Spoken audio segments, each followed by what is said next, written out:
പാവപ്പെട്ട മനുഷ്യർ ദുഃഖിക്കുന്ന നേരത്ത്, അവർ വ്യസനിക്കുന്ന നേരത്ത് രാഹുൽ ഗാന്ധി പറഞ്ഞ വാക്കാണ്, ഞാൻ വെറുപ്പിന്റെ അങ്ങാടിയിൽ സ്നേഹത്തിന്റെ കട തുറക്കുകയാണ്. നഫ്രത്ത് കി ബാസാർ മേ മുഹബ്ബത്ത് കി ദുകാൻ.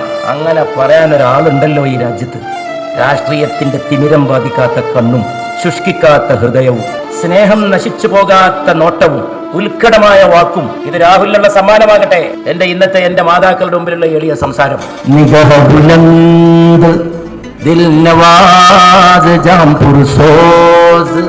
ഉയർന്ന നോട്ടുണ്ടാവണം, ഉയർന്ന വീക്ഷണം.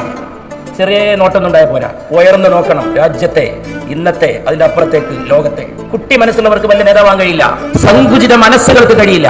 ദിൽ നവാസ്, ഹൃദയാവർജകത്വം ഉണ്ടായിരിക്കണം, പെടയുന്ന ഹൃദയം ഉണ്ടായിരിക്കണം നേതാവിന്. നിങ്ങൾ കണ്ടോ രാഹുൽ ഗാന്ധിയുടെ ഭാരതത്തോടെ പോയെടുത്ത ആൾക്കാർ അദ്ദേഹത്തെ ആലിംഗനം ചെയ്ത് കരയുന്നത്?